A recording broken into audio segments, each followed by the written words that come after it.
Now where am I? You wonder aloud to non-existent auditory organs. This place sure looks homey. Hey, wait, this looks just like Xenon. It is Xenon. It's really a Pio. Along with the changes induced by an armed conflict, the city looks different, more modern, with a heavy dash of post-disaster seasoning. Casually glancing at the status line, you happen to notice that you're in Space Quest 12. What's happened? Who was that guy with the overdeveloped hairdryer? Why did you let yourself be talked into jumping into some strange shimmering hole? Why are you talking to yourself? These incredibly intriguing questions will quickly be forgotten with barely an electron stirred in that well-armored orb atop your shoulders.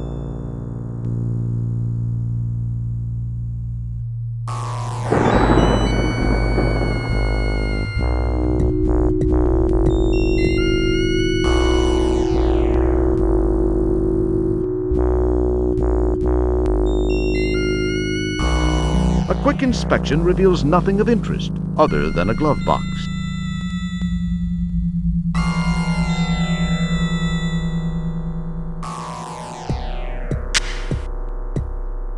After taking a quick look around to reassure yourself that the place is as dead as it looks, you snitch the Pocket Pal laptop.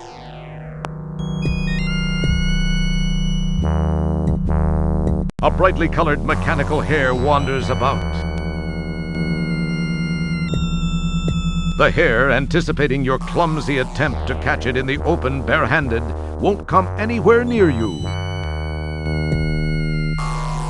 This sealed, battered building is the last one standing in the southwestern area.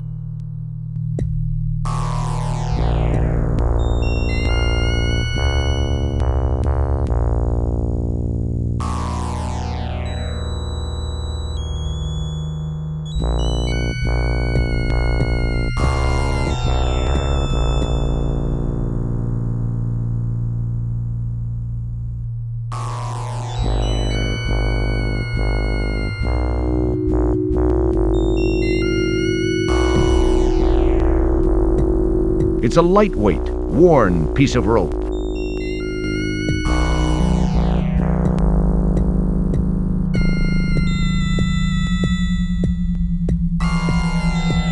You take the small, frayed, useless-looking length of rope. A battered and boarded storefront shows the wear and tear a little war can have on it.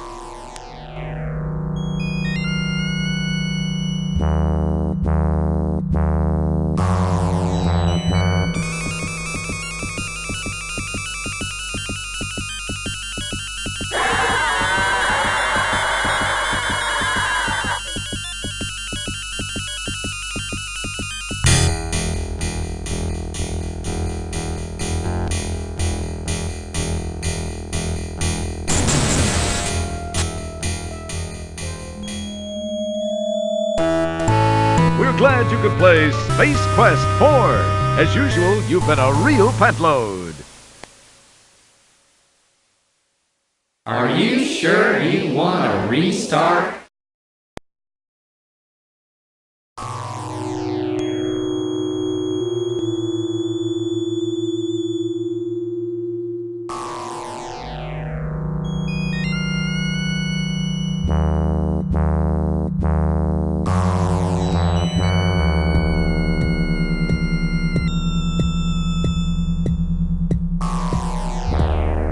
You take the small, frayed, useless-looking length of rope.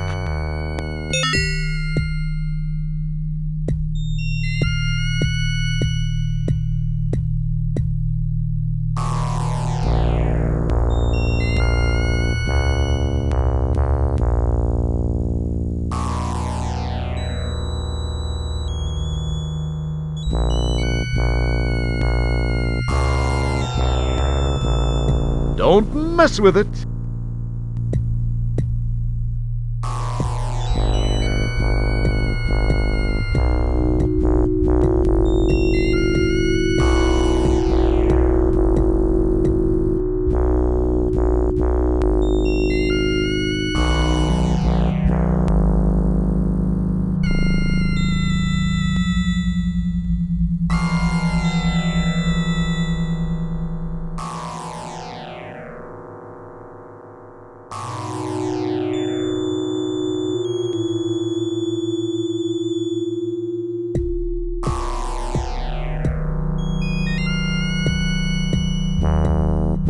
Don't mess with it.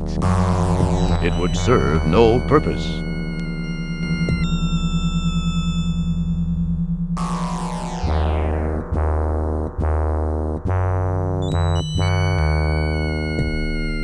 It would serve no purpose. You can't use that here.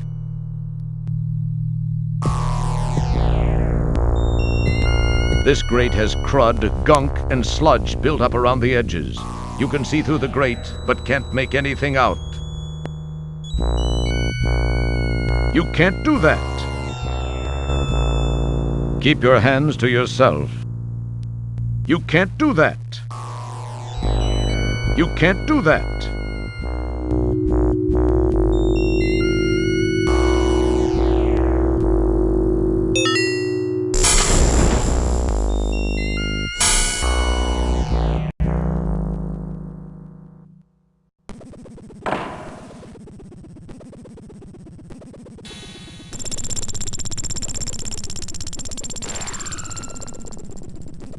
It's an empty jar with a lid, neither of which does anything entertaining.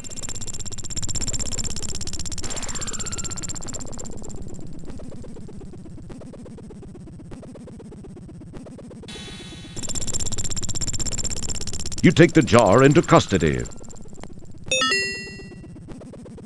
Ah, a button. Perhaps I'll give it a press.